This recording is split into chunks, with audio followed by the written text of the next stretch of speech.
It's been almost 2 months since the central bank banned Bitcoin exchanges in China, and the biggest of China's platforms, BTC China, stopped allowing withdrawals of RMB from its platform as of noon today.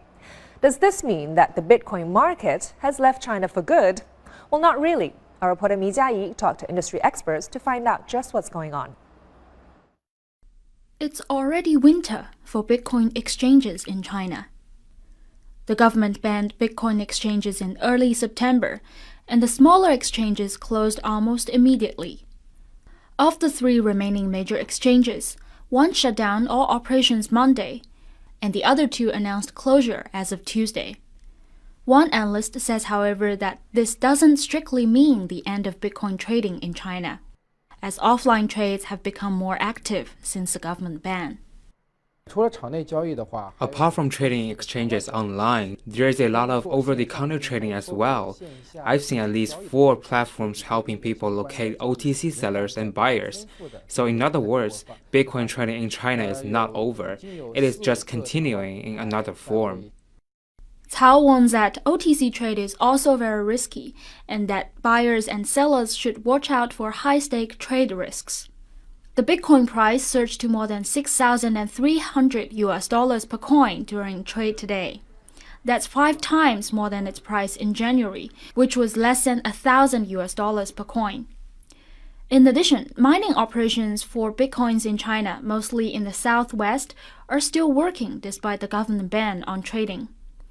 China currently leads world Bitcoin mining because of cheaper electricity and water fees available in southwest provinces. That means high computing power at reduced cost. China made it clear in 2013 that digital currency is a virtual product, not a currency. So in other words, those Bitcoin mines are just the production base for this virtual product. So from this perspective, it's not yet illegal to have mines and mining in China. China used to be the world's biggest market for Bitcoin trading, but that position has now been taken by Japan again because of exodus of Bitcoin traders from China. However, the government has said it still supports the local development of the blockchain, the core technology on which Bitcoin is based. Mi Jiayi, Money Talks. And while we're on the subject of regulation, there's more now from China's securities regulator in today's other business headlines. Caixin reported today that 2 of the 7-member panel at the China Securities Regulatory Commission that reviewed and approved LeEco's 7.3 billion yuan IPO plan in 2010 are now being investigated by judicial authorities. According to the report, a 3rd person who was on the CSRC's panel that reviewed other firms' IPOs but did not vote on LeEco's listing is also being investigated, with that person having allegedly offered assistance to facilitate the IPO.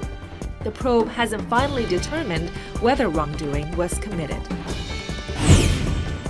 China's 2 major oil refiners, PetroChina and Sinopec, have revealed their 3rd quarter financial results, both reporting growth in revenue and net profits.